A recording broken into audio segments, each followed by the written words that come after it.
everyone? Welcome back to the Charter Podcast, brought to you by St. Xavier University. Ruthie Polinsky, 𝗦𝗦liche 𝗂𝗏𝗏𝗃, preseason game number 1 of 2025 is in the books. And it was a thriller, a tie, 24-24. The Bears and the Dolphins are locked at the end, and there's no overtime in the preseason, and Ben Johnson's not happy that he didn't win that game. We are going to break it all down. We'll also touch on joint practices that took place on Friday. I do think there are a lot of storylines that carried into Sunday's game from Friday. So even though it's sort of old news, we'll definitely touch on it.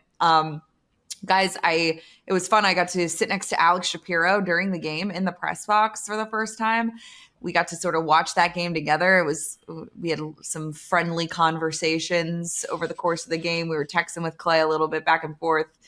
And there's a lot to get to. So I think we should start, guys, maybe sort of chronologically with the fact that we knew Caleb Williams wasn't going to play in this game. We knew around 9 offensive starters and 9 defensive starters were not going to play. The offensive starters who did not play held a practice at the stadium, 8 in the morning, throwing basically routes on air. Ben Johnson said they ran about 70 plays.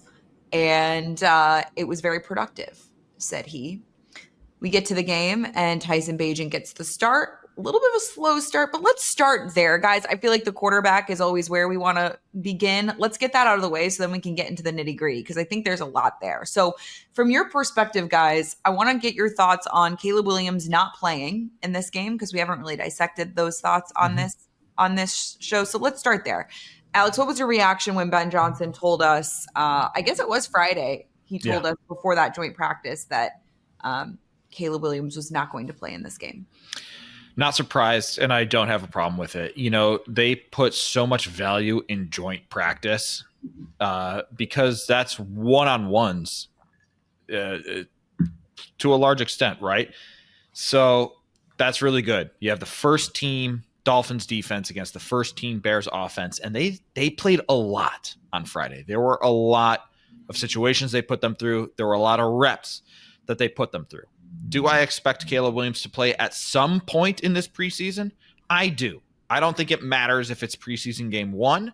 I actually think they're setting up a nice plan. If they follow this trajectory, I think it actually could set up nicely where joint practice against the Dolphins sits against the preseason. Joint practice against the Bills, I think it would also be okay if he sat in that preseason game, and then preseason finale, there's no joint practice against the Chiefs. That's where you get Caleb Williams in with the live action. That's where you tune him up and get him ready with real sacks, with real tackles, with real everything. You get him ready right before the season begins in that last preseason game. So I think if they continue on this path and that is the calendar that the Bears go with, I think it's fine. If the Bears decide to play Caleb Williams in preseason game number 2, I think that's also fine. Should he play a little bit? I do think that should be the case. I don't think it matters that he sat this week, though.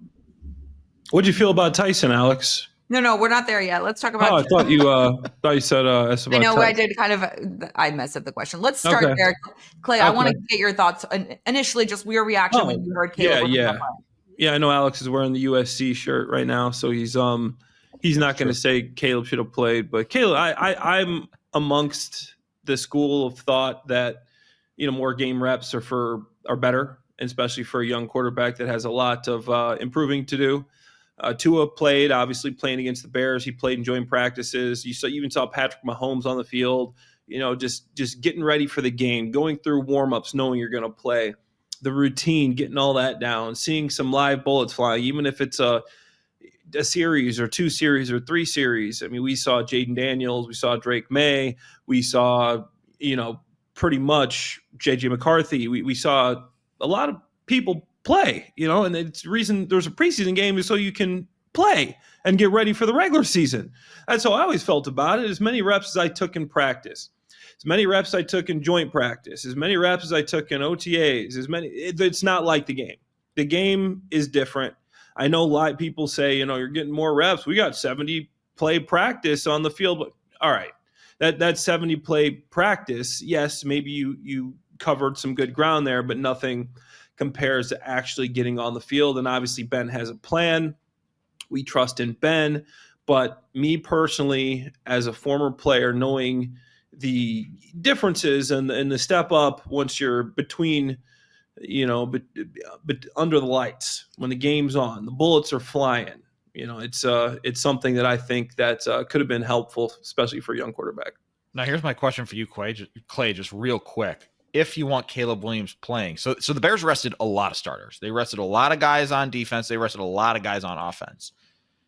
To me, if Caleb Williams plays, does that mean all of your starters are playing? Do you need DJ Moore out there? Do you need Rome Odunze out there? Do you need that whole offensive line out there? Because I don't know that Ruthie is shaking her head, but I don't know that I want Caleb Williams out there with McFadden playing guard, with Luke Newman playing guard, with these backup offensive linemen. To me, if you're going to have Caleb play, then it should be the full starting offensive line as well. But Ruthie was shaking her head emphatically. Alex, how many backup of offensive linemen are going to play this year in the NFL? A lot. And guess what? It's not, that's to me, and sorry, I really stole your thunder here, Clay. No. I just jumped right in. To me, why I was frustrated that Caleb Williams didn't play, and I guess disappointed is probably the best way to describe it, is because what we saw at Family Fest and what we've seen in camp is the pre-snap procedure. Mm-hmm. Get in and out of the huddle, get to the line of scrimmage, set the motion, get everyone in line, make sure everyone's in their right place. Whatever happens post-snap, I don't care when you have backup offensive linemen there. And obviously, you don't want your quarterback getting hit, but at some point he's going to get hit. So I think to have him put him in for a series or two or a quarter, just to get those in-game reps of the things that he was really struggling with and what he has been struggling with in camp, it's gotten better. Don't get me wrong. But that's really where I wanted to see. And, to see the play clock tick down with the fan noise, with the distraction, with just making sure you're getting, building that rapport with Ben Johnson on the headset to the green, you want to make sure that all of that is near perfect. And from what we've seen, there's just, it's a far ways away. And I think what was really interesting about, and we'll get into this, but what we saw with Tyson and 𝗚𝗍𝗄𝗏 𝗏 was that pre-snap procedure, for the most part, other than a few hiccups here and there, was very clean. So if Caleb Williams comes in and there are issues, I think we're going to learn a lot about that. And I think I was just disappointed for me, reps are reps, and he needs to maximize them at every opportunity. And I know they're still learning and it's still new, but maybe if you threw him out there, it would feel less new.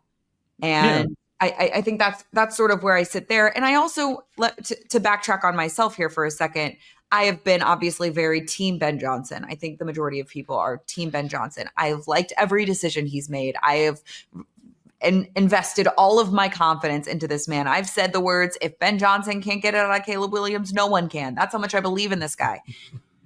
So I have to trust that he made this decision for a good reason also. I'm trying to stay consistent and understand that, okay, there was a good reason that's either apparent or not, that we'll learn about or not, of why he didn't play Caleb Williams and the starters. And I'm just going to trust that. But I'm not in the camp of believing if you trot your starting quarterback out there, you have to trot your whole starting offensive line out there. And they didn't do that. I mean, you look at Minnesota didn't play Christian Darrisaw. You look at Commanders didn't play Laramie Tunsil. I mean, there's countless teams that didn't play all their starters in the preseason. So I don't think that's, it's like if Joe Thuney goes down, we got to bench Caleb. I don't think it's one of those things where, you have a little different. It's a little different when it's week 4 and the win-loss counts in the standings. And when the game is tied, we care so little about this game. We are literally just finishing in a tie. It's a little bit different, putting Caleb a little bit different, but behind Theo Benedette at right tackle just because. You see some other teams not playing their offensive linemen and starting the quarterbacks.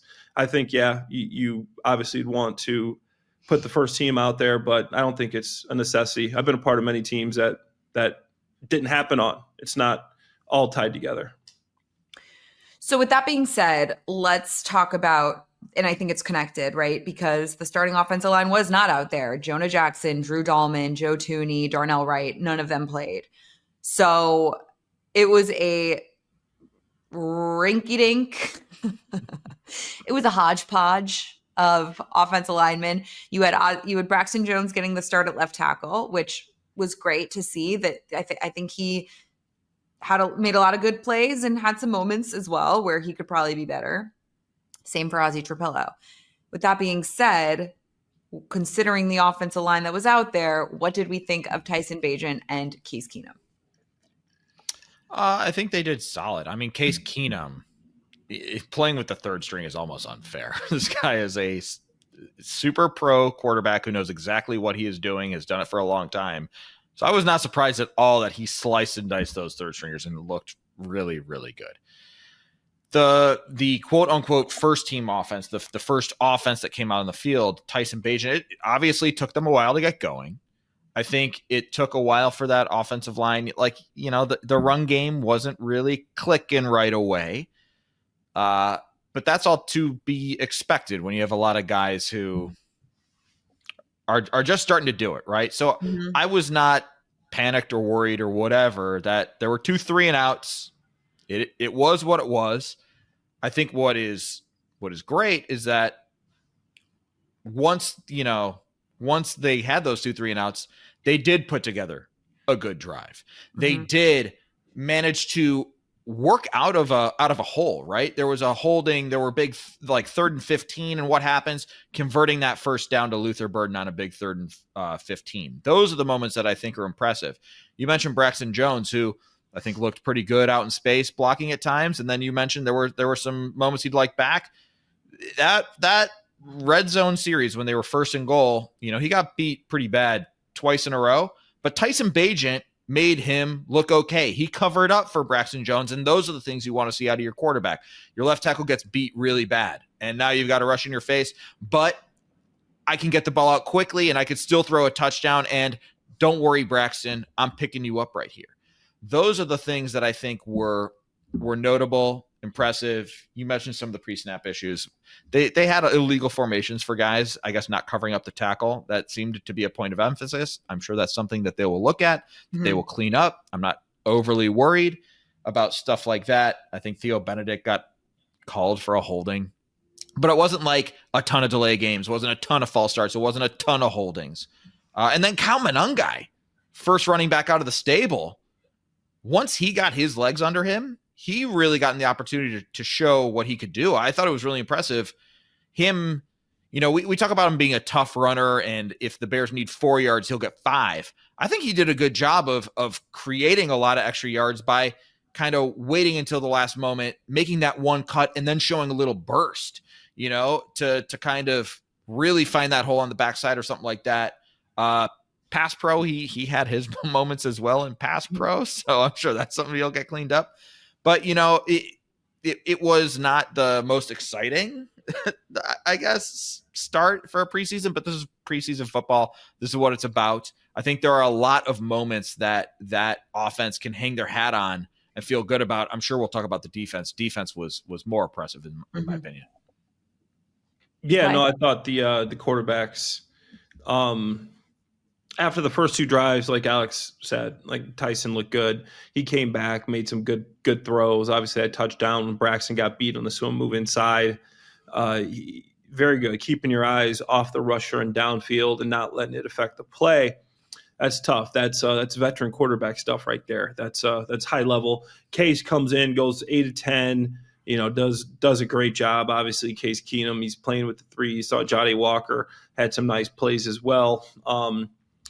Thought I liked what I saw from those 2 guys. Even Austin Reed had some nice plays, throwing, getting the screen over the top, some nice passes. It was good to see him get some tick. I know Ruthie always likes to make sure that Austin Reed's getting some plays in there. But overall, I thought the quarterback play was solid. Yeah, I think, I was really hoping for the world to see why I think a lot of people are high on Tyson Bagent. No one's saying he should be the starting quarterback of the Chicago Bears, but I think I was hoping for just sort of like a better start from him. I was really glad they gave him the whole first half, and even Tyson Bagent talked about it after the game, how appreciative he was to have that full half, something he hasn't had yet in his NFL career. I think it's important to remember, I've heard a lot of people talking about, wait, 𝗪𝗩ce 𝗰𝗶𝗟 so much better than Tyson Bagent. And I just didn't feel that way. I didn't feel that way knowing that Tyson Bagent for the first drive or two was going up against the Dolphins starting defense, like for the majority of the starting defense. So, to go 3 and out against those guys, and with Glazer in there at guard, I mean, guys were getting blown in Tyson's face. I thought he handled it as best he could. And then to see him sort of put a drive together, obviously score before the end of half, that was all really good to see. What I like about Tyson Bagent is it looks easy for him. It's very, he looks so in control of the offense, and everything we talk about, the pre-snap procedure, it just feels very natural for him. And obviously we've heard the way Ben Johnson praises him and his preparation, and the way that 𝗪𝗩ce 𝗰𝗶𝗟 talks about Tyson Bagent and the way that he gets locked in. I think that's really, it's cool to see. And I know we're going to see more Tyson Bagent this preseason, but he is still my QB2 if the season started tomorrow. It's very clear to me. I think 𝗪𝗩ce 𝗰𝗶𝗟, as you mentioned, Alex, going up against those third stringers, like, yeah, he's gonna look good. He was having way too much fun out there. Like it was like almost like a little boy in the backyard playing football for, someone who's been in the league for 100 years. So it's cool. That was cool to see. Obviously you're rooting for both those guys. But I think they keep 3 quarterbacks. I don't think this is really necessarily going to be a quote unquote competition until Caleb Williams goes down, which, knock on wood, my desk is wood, so everyone knows. I think, you have 2 really good options, and that's not something everyone in the league can say. Did you see Zach Wilson play football yesterday? I mean, oof. He made a couple good throws, but for the most part, I mean, he missed like 2 wide open touchdowns, and he was throwing balls at people's feet. It was not great. Not the prettiest. So anyways, the Bears have a great situation at the quarterback position. I cannot wait to see what the first team offense looks like in a situation like this. Hopefully we get to see it this Sunday night against the Bears. I would like to see the first team against the Bills, excuse me. I would like to see that first team offense get trotted out there for a series or 2, score a touchdown, kick a field goal, do it. Hold on. Before we move on, Cairo Santos, big leg.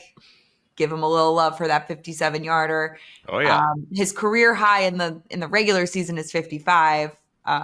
Pretty cool to see him kick that 57-yarder for all the haters out there. Let's get into some of the nitty-gritty. And I think we should start with the defense, because this was the Bears' second-team defense against Tua Tagovailoa, and no Jalen Waddle, no Tyreek Hill. But you have Achane. You have Devon Achane, their offensive line. You have Tua Tagovailoa. You have all these people. They march right down the field. 4 stops at the goal line, and Ben Johnson was fired up. What was your guys' reaction? I'm just happy for Noah Sewell, to be honest. This is a guy who could not get on the field over his first handful of seasons here in Chicago because he was always banged up, and was a guy who, like, we were just nature of the biz talking about, is this guy a cut candidate? Because he has simply never been healthy. He is finally healthy. He is finally getting a lot of tick in a preseason game. And he showed up in the biggest moments, right? He had 6 tackles. The goal line stand, he was a part of 2 of those stops, including the big one where he just knifes right into the backfield. I talked with him in the locker room after the game, and you could just tell like how much that meant to him, how he was like really stoked that like someone had to do it. Like it was 4th down. I'm telling myself, okay, somebody's got to step up and make a play. Why not me? And then he gets his opportunity and he gets it done. And then it's just like, pure joy. He's like, I just blacked out, and it was pure celebration, and people are like, yeah, Noah. And you could just tell like it really meant a lot to him. And I think that's great that a guy who has had so much adversity is now getting this opportunity to show, hey, this is why the team drafted me. And now looks in line to be the starting Sam linebacker. And he also had the forced fumble. Let's not forget the forced fumble, right? It went out of bounds, so the Bears didn't recover it, but he had a forced fumble as well. So, hats off to you, Noah Sewell, finally getting your opportunity to show what you can do and really taking advantage of the opportunity. Yeah, I thought Noah Sewell played really well. I thought he had a game, showed it. He's physical guy, showed he could tackle. You don't get to see the tackling, obviously, in camp a lot. The Bears more so than other teams because they like to go live. This period is live. But obviously, I got to start with Austin Booker, Dominique Robinson, both of these guys. I thought both of these guys played very well. We were in the green room before the big pro football show the other day, and I was talking to Ruthie and David about joint practices, and I'm like, Dominique Robinson and Austin Booker. I'm like, I don't know what to think of these guys because one rep, I'm gonna be like, wow, that was a heck of a move.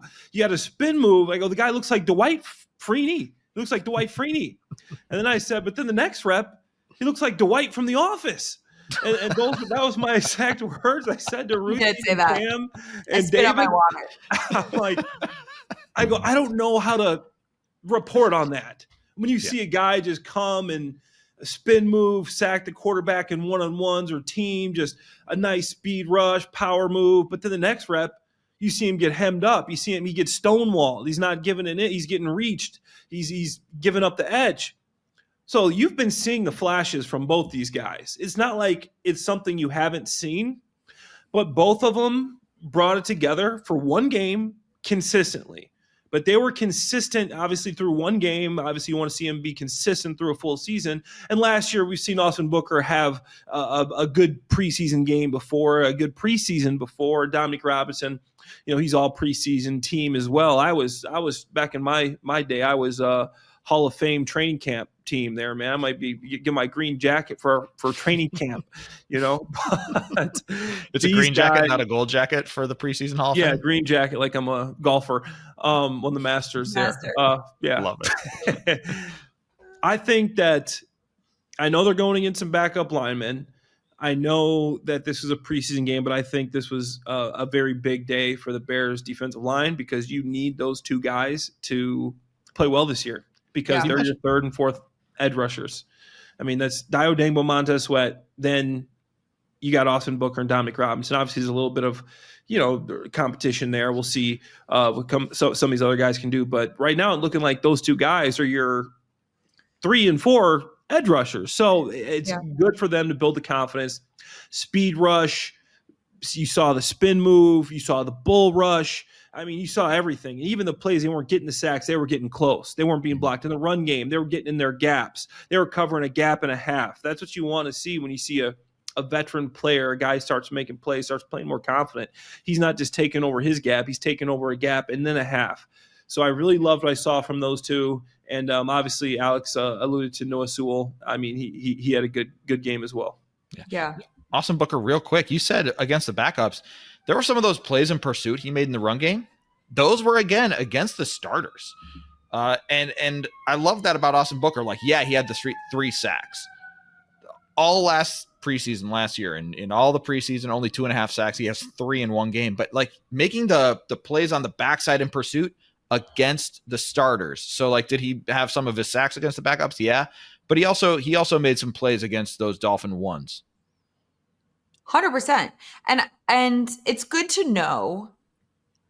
And Clay, I was asking you this too, like, how big is it for a guy like Austin Booker, who essentially had a red shirt year last year? He did not really have an impact on the team last year. Were there moments early on in your career where you were making plays in the preseason and you're like, okay, like, I belong, like, I can play here? Is that important for a young player? Oh, very important. And when the lights are on and you start making plays, that's when you start building an extra level of confidence. The other thing you got to realize here, this guy's just 22 years old. He's younger than some of the draft picks the Bears got. This guy's 22. He came out. He was, I think, 20 years old out of Kansas. So this guy is very young. He's got a ton of potential. I'm talking to David and Ruthie and, talking about the practice. I'm going, he always looks good, but for some reason he wasn't getting to the quarterback. So it's like, man, that was a great move. Why didn't that turn into a sack? But now you're starting to see joint practices too. He had some good plays in team and in one-on-ones. That he's starting to turn some of these. He's starting to finish some of them, and I think that's something you'll notice. There was even a couple plays. There was one time he beat the right tackle with his speed rush, and he just ran right past him. He flushed him out the pocket, but once he starts getting under a little more control, I mean, the Bears really might have something here. Yeah, it's exciting, and he's put on weight.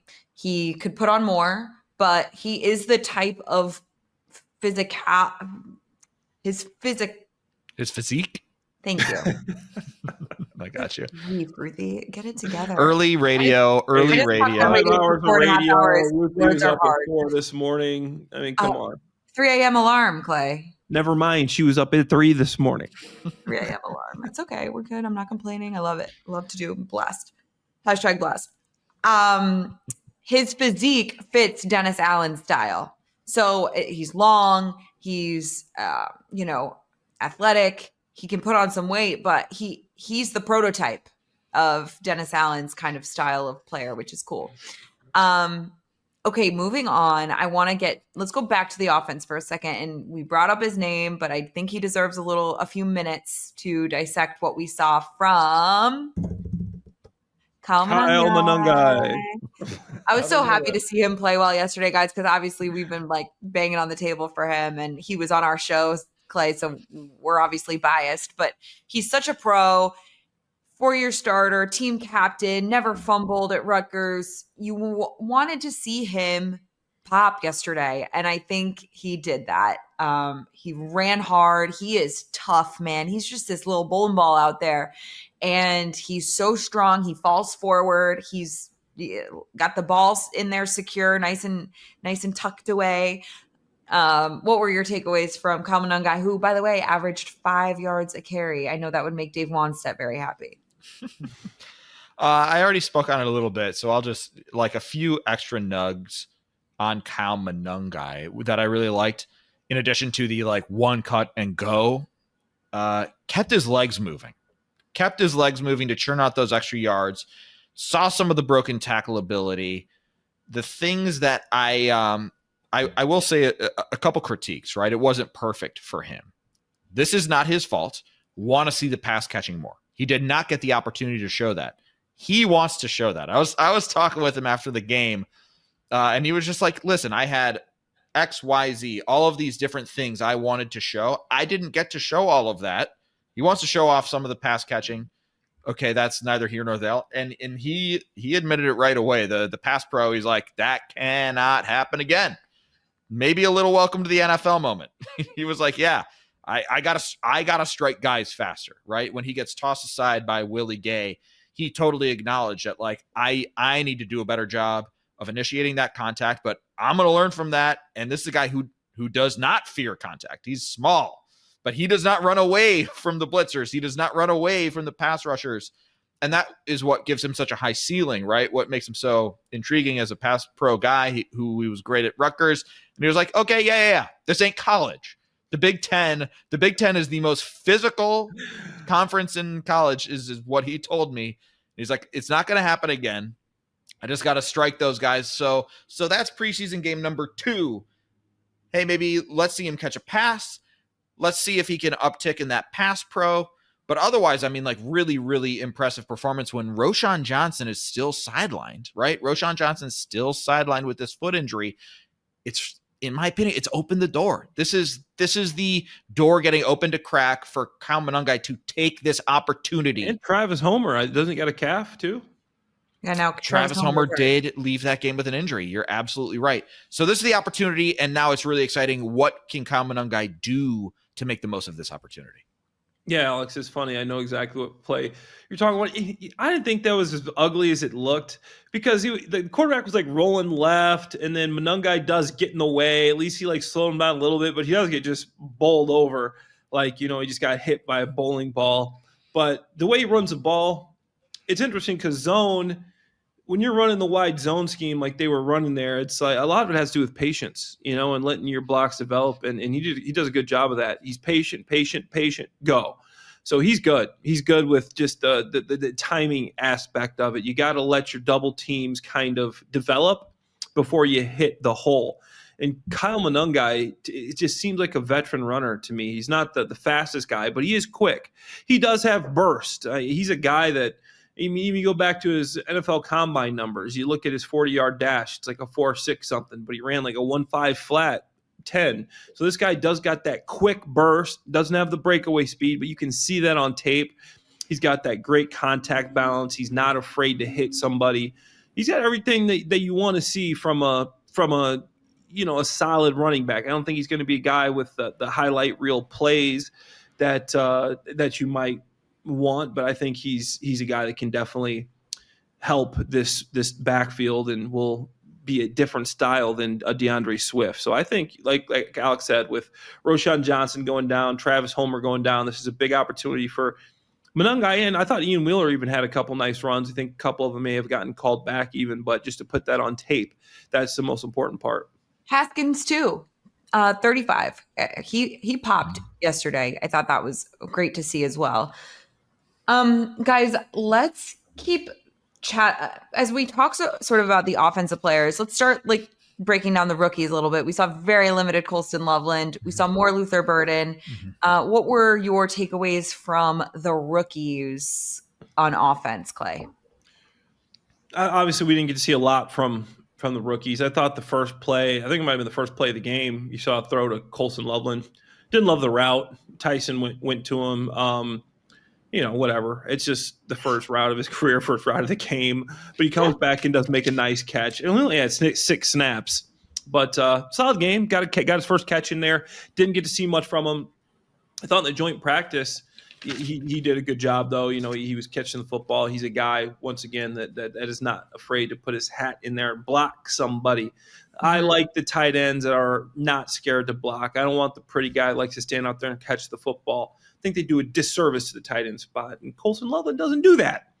Luther Burden, I thought, played well. Obviously, the L22 isn't out yet, but he had that big third down conversion. He had the one ball. He went up with one hand. People are saying, you like to see him go up with two. That was an uncatchable ball. That's what they call a hospital ball. You've been hearing that term a lot.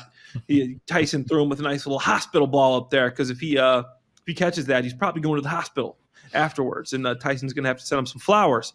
But I thought he looked solid. A couple catches that he did have, playing hard, big third down conversion, and obviously Shamar Turner isn't playing. I thought 𝗦𝗏𝗄𝗎 𝗠𝗏 did a nice job. Braxton had a couple of reps that we talked about, and it was funny because I tweeted, Braxton Jones having a good day so far. Next thing happens, he gives up a sack. I don't think that sack was on him like that. But it was like 5 seconds after the ball was snapped. But there's no debating that the next play right after the sack was on him. He got beat inside, so I'm like, wow, make sure I don't tweet about him till after the game next time. Sorry, did you like that, Braxton?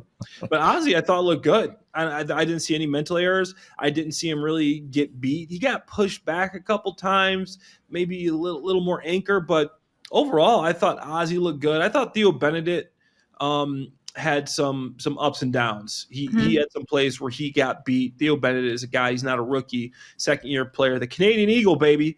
I thought that he looked better in joint practices than he did out there in the preseason game as far as that was concerned. So overall, I thought 𝗦𝗏𝗏𝗏 played well. I thought Luther, when he was out there, got some opportunities, played well. Colston only had 6 snaps, but, did his job. Looking forward to seeing more of these guys.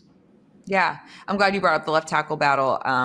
If you were to say right now, and I talked to Brad Biggs this morning on the radio, and he basically, I think he put it really well, is until 𝗦𝗏𝗏𝗏 does something really amazing to solidify that he is better than Braxton Jones, Braxton has the edge. Would you guys agree? Yes. Yeah. Just because of his experience. Yeah. The one thing I'll mention, I agree with what you said, Clay, but just two finer points to put on it. to tack on one moment that I was impressed with 𝗁cie. And again, I don't think this is the wow moment that wins him the job, but it's continuing to see, okay, he can handle this. Okay, we got something here. I thought he had a really nice handoff with McFadden next to him playing left guard. It was a classic twist moment, and they handed each other off. The communication was good. And the production remained good. So that was like a little check. Okay, you had a little rush game in front of you. You handled it. You communicated it. You passed it off well. So that was a check. And then you mentioned the blocking from Colson Loveland. Now, again, worth noting, we have not seen the L22. This is just us watching the game live. Right. I thought Luther Burden actually showed some good blocking as well. Both in the run game and on a Tyson Bagent scramble. There was one short yardage situation. Luther Burden was tight with the formation, and the ball came his way, first down, and his nose was in there. He wasn't shying away from that. And then it was a Tyson Bagent scramble. It was the third drive. It was like a play action rollout to the right. All of a sudden it turns into a scramble drill. And was he like totally dominating his guy down the line of scrimmage? No, but Luther Burden understood what was going on and kind of took his guy out of the play, and it helped Tyson Bagent get that first down. So those were a couple moments where it's like, okay, even when he's not getting the ball thrown his way, he is showing, okay, I'll block for my guys to help them make plays, because as Clay loves to say, no block, no rock. So those were just few moments, again, just watching it live, where I was like, okay, Luther Burden sticking his nose in, blocking, at least putting forth a little effort to block for his guys, not just like, letting the play run past him. I wanted to chat about Ben Johnson's aggressiveness when it comes to decision making. 1 for 4 on fourth downs. Obviously, the one that they did convert was a touchdown. He was not happy about that number, 1 for 4 on fourth down. He chose to go for it on one at the end of the game where he could have kicked a field goal and taken the lead there with about a minute 40 left. Chose not to, tried to go for it, didn't get it, and then they end up tying the game. Do you guys think that what we saw yesterday is representative of what we'll see from Ben Johnson when it comes to his in-game decision-making? I don't know about that, to be quite honest. Do I think he's going to be aggressive? Yes, he comes from that Dan Campbell tree. I don't know that I'd point to this decision-making as like, oh, Exhibit A, yeah, he's going to be that way. To me, the way I interpreted that, it's like, what do the Bears need more practice doing? Do they need more reps kicking chip shot field goals in a meaningless game to get a meaningless win? No. Could they use some more reps on fourth down and work on that situation, work on that? Yes. So I think to me, it was just like, hey, let's work some more fourth down plays. Let's see how we do with our backs against the wall. Got to get it. Got to have 5 yards, rather than like, okay, let's just rep a chip shot field goal. Cairo doesn't need practice doing that. I do not think. Jonathan Kim is going to be making this team. So, I just think it was more like the value of the rep in that situation. Yeah, no, that's perfectly said. Yeah. Nothing else to add. Thanks. Okay. Understood. I think like Dan Campbell, everyone wants to say that Ben Johnson's going to mimic Dan Campbell in those scenarios. And I just don't know if that's the case. I think I agree with you, Alex. I think he was like, we're going to put our quarterbacks in high pressure situations. Let's see if they can handle it. This is the time to do it and to test everyone and evaluate. So I think if you were to ask me, I think I would say, let's see, let's wait and see. I think he was more aggressive than maybe he would be in a regular season game, but it was a close game. I loved the way he handled a lot of those situations, especially in a half, to be able to kick the field goal 1 second left. That was all very productive. And I'm intrigued. I'm so interested to see how he handles fourth down and kicking and all those things.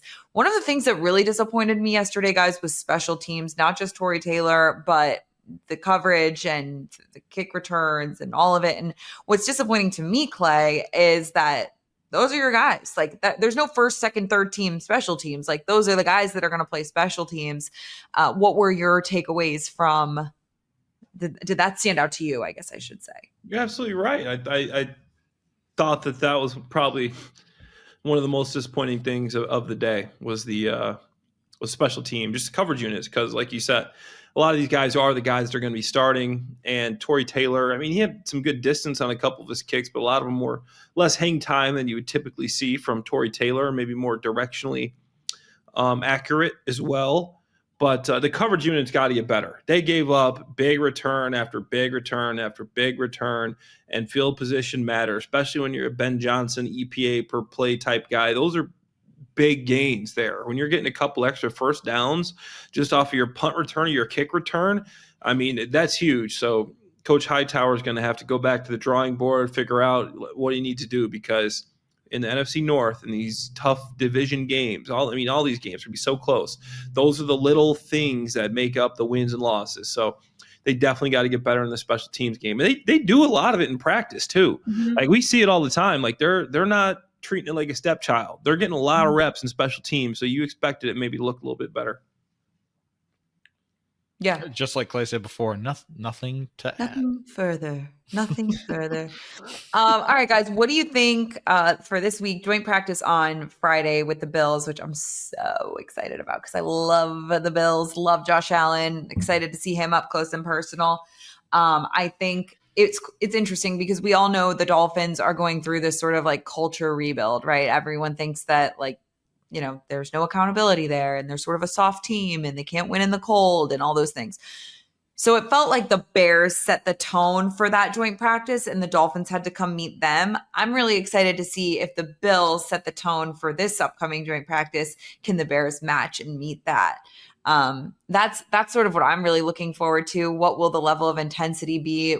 You know, when the Bengals came here last year, I wasn't at that joint practice, but I remember reading about it that, like, the Bengals looked terrible and it was pouring rain, right? You were out there, Alex. Yeah. So, and then we go out and they play the season and, like, they were kind of a soft team. Like, they didn't really play great defense and it was sort of a mess.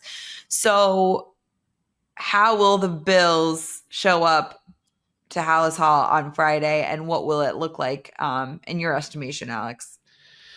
It's a good question. Like you, I'm very intrigued. It's funny. I love that you mentioned the word soft. I love that you mentioned the physicality, because it did feel that way. It was like, oh, Ben Johnson's Bears are thudding hard and they're hitting. And I know that there's been some chatter that there were dirty hits and all this.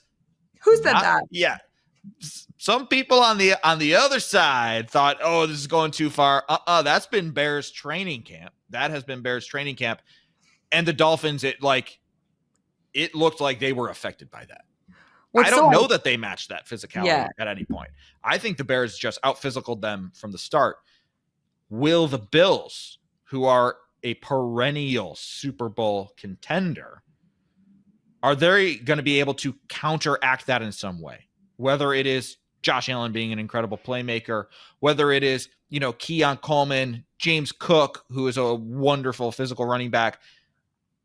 They have some speed options, right? Khalil Shakir. Are they going to be able to counteract that Bears physicality and get the better of them in some other way? And then how do the Bears in turn respond to that? Or is this going to be the second time in a row we see the Bears out physical a team and kind of throw them off their marks? I think we are going to have a clearer picture of the identity of that Bears offense. Well, not necessarily the identity. I feel like we know the identity, but the impact of that identity. Are they really going to be able to knock players off of what they're trying to do? Are they not going to be able to run their routes because we're playing super physical, et cetera, et cetera? So it'll be interesting to see how the Bills respond to that physicality. Yeah, no, well said, Alex. I think that obviously similar things as last joint practice I'm going to look for is, D-line. How's D-line playing? Left tackle battle. You want to see the running back, the backup running back. How's Kyle Monangai looking? Third and fourth receiver battle there. Obviously, Caleb improving, going against another defense. This tackle is going to go against 𝗵𝗶𝘶, a guy who's solid, obviously injured a lot. But I think that's what I'm looking forward to. And just the last thing I want to mention, we never talked about the joint practices. I thought that Gervon Dexter stood out last week's joint practice. Let's see if he can come out there and do it again. I thought he had an excellent one-on-one drill, took it into team. I thought Tremaine Edmonds really popped. He had a really good joint practice. He was playing physical. He was getting in the backfield, had an interception that he caught like 7 times, and now he's playing against his former team. So we'll see if he can keep that going too. So that's what I'm looking forward to. Yeah, it was nice to see Tremaine pop there. I wish that interception, he just caught it the first time, but he had to bobble it a little. That's okay. Still came down with it. It's all right. Yeah, I mean, for Tua to have thrown 1 interception all camp and then throw 3 to the Bears, like that says something to me. Obviously, he's getting new looks. He's getting, stuff he hasn't seen before, and it's personnel he's unfamiliar with, but I still thought that was a win for the Bears, which was very cool to see.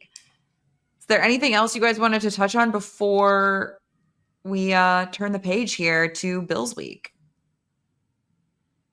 You're both shaking your heads at me. Think we got it. Think we nailed it. Oh, I have one more thing. If we have just a second to talk about, that I had written a note down because I wanted to touch on it. I thought it was very interesting, as I have my orange Sharpie to use as a emphasizer. Olamide Zaccheaus was one of the starters that did not play in this game, which to me, I'm not surprised. I knew he was going to make the team. It wasn't about making the team. But to me, what that says about the role he's going to play on this team, that is done, signed, sealed, delivered, check. If he didn't play in this game because he's one of those starters that Ben Johnson felt didn't need that, like a DJ Moore or a 𝗏𝗏, that to me says a lot about the way Ben Johnson feels about Olamide Zaccheaus and the role he will play, which is great because he is, I said this to you, Clay, on our show last week. I said, it's fair to say that he has been the most dependable wide receiver throughout training camp thus far. And maybe even dating back to the offseason program. He's been darn good. He's been darn good. And I think going again back to that joint practice, the defense kind of stole the show. If the defense hadn't stolen the show, 𝗍𝗍 was the best offensive player on that field for the Bears, like without question. He had such a good practice. He scored like a 70-yard touchdown on a great route and a phenomenal throw by Caleb Williams. We should add, Caleb Williams just like dotted him. He made some ridiculous highlight reel one-handed catches along the sidelines. He was tearing it up. So yes, this guy is going to have a role on this team. If training camp ended today, he is the no doubt, absolutely zero doubt starting slot receiver for this team, who would probably be near the top of this team in targets. So I again, this guy is making the 53-man roster, and he could be that, I don't know, as we use the term security blanket a lot when we were talking about like tight ends and stuff, but he also has the feeling of a guy where it's like, if you need a completion, you can look his way. He's probably open and he'll probably make a grab. He's had a phenomenal camp. Olamide Zaccheaus, I mean, hats off. What more can we say? Yeah, just to echo what you guys said before we get out of here, I think he had an excellent camp. His route running and quickness, I know he was good. I got to see him in Eagles camp a couple of years ago when he's playing for the Birds, and I was like, wow, I can find the tweet and I'll show you guys. I'm like, wow, this guy can play. He can really go. Great route runner, can catch the football. Just a guy that does everything. He's just a true pro. He just is all football. Like, this guy is a pro, and he just gets things done. The interesting thing about it is they drafted Luther Burden number 39 for a reason. You got Colson Loveland and 𝗏𝗏 there in the tight end room. You can only put so many of them on the field at one time. But if a player is playing at a high level like Zaccheaus is, you don't want to take him off the field. I don't care who you got behind him. So it's going to be interesting to see how this plays out moving forward. And this will be something to definitely keep an eye on. Totally agree. And I think heading into camp, when they drafted Luther Burden, there was an element of, okay, how does Olamide Zaccheaus fit in? Now it's, how does Luther Burden fit in? And Luther Burden's been excellent, and I don't want to give him any, take anything away from him and the work that he's put in. Ben Johnson gave him big props yesterday after the game, talking about how quickly he's sort of how hard he's worked to sort of catch up for the lost time he had due to that injury. So it's really great to see the praise and the options that Ben Johnson's going to have for some of the weapons, which will be very exciting. All right, thank you guys for doing all this, talking about the football and things. We are going to have a great week of coverage on CHSN and right here on the Charter.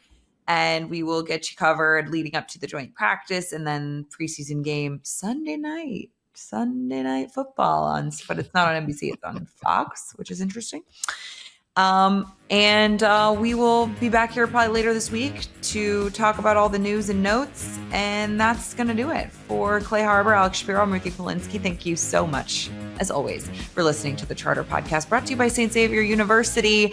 We'll see you later.